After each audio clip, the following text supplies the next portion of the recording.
As the guns fall mostly silent along the border, is Lebanon now being hit by a different kind of crisis?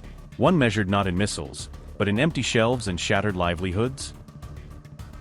With more than 1.24 million people expected to face acute hunger in the coming months, is Lebanon sliding into a full-blown food emergency even after the ceasefire? If a ceasefire is technically in place, why do Israeli strikes and Hezbollah drones still keep skies tense and families too scared to plan for tomorrow? When the IDF is still hitting dozens of Hezbollah sites and drones are rattling the skyline over Rosh Hashanah, how fragile is this truce for civilians on both sides of the line? Despite a ceasefire on paper, Lebanon continues to suffer as the deeper scars of war, displacement, destroyed farms and lost income, quietly spread through the country. Since the April 17th truce, the front lines have calmed somewhat, but the humanitarian crisis has only worsened, with aid groups warning that needs are outpacing their ability to respond. A new UN-backed analysis warns that more than 1.24 million people in Lebanon now face a looming food crisis, as conflict and economic collapse collide. The Integrated Food Security Phase Classification, also known as IPC, says nearly a quarter of the assessed population may soon struggle to meet even their most basic food needs. Many families are expected to cope by cutting the quantity and quality of their meals, skipping food altogether, or resorting to harmful coping strategies just to get by. Experts say the slide into hunger is being driven by a toxic mix of renewed conflict, mass displacement, and relentless economic pressure after years of crisis. FAO's representative in Beirut, Nora Uraba Haddad, said, and I quote, "These results underscore the severity of the current situation in Lebanon, where conflict intersects with economic pressures putting national food security under critical risk and juncture." Unquote.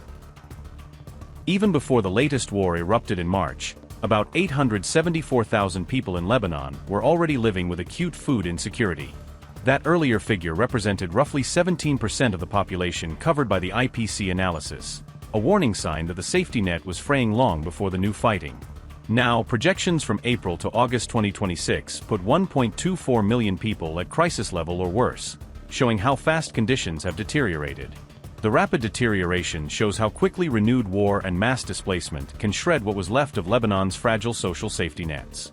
The April 17th ceasefire formally ended 6 brutal weeks of fighting in southern Lebanon, which pounded border villages and key infrastructure. Battles between Israel and Iran-backed Hezbollah reportedly killed more than 2,500 people, according to health and humanitarian officials. Over 1 million residents were forced to flee their homes amid bombardment and clashes, many crowding into makeshift shelters or relatives' apartments. However, Israeli forces continue operating near the border despite the formal truce, keeping southern communities on both sides in a state of constant uncertainty.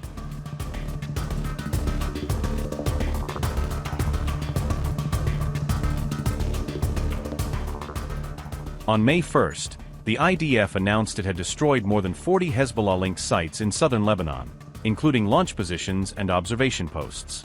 The army said those targets included command centers where Hezbollah fighters were allegedly planning fresh cross-border attacks. Israeli jets and artillery continue to strike positions the IDF links to rocket, missile and drone threats against northern Israel.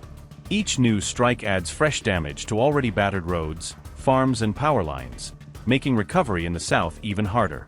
Hezbollah, for its part, continues to fire rockets and send attack drones at IDF positions in both northern Israel and inside Lebanon. The Israeli Air Force says its air defenses intercepted at least 4 Hezbollah drones on May 1st alone. One drone crossed into Israeli airspace, triggering sirens in the coastal community of Rosh Hashanah before being brought down. 3 additional drones were reportedly shot down over southern Lebanon before they could cross the borderline. An interceptor missile was also launched at a suspected drone near deployed troops, with the IDF saying an investigation is underway to confirm the outcome. Earlier the same morning, 2 Israeli soldiers were lightly wounded when an explosive-laden Hezbollah drone detonated near their position. The army says both soldiers were evacuated to hospital for treatment and that their families were notified promptly. Taken together, these exchanges underline how fragile and highly conditional the current ceasefire really is. As drones and missiles trade places overhead, Lebanon is bracing for a long, hungry summer in which the main battle may be for food, not territory.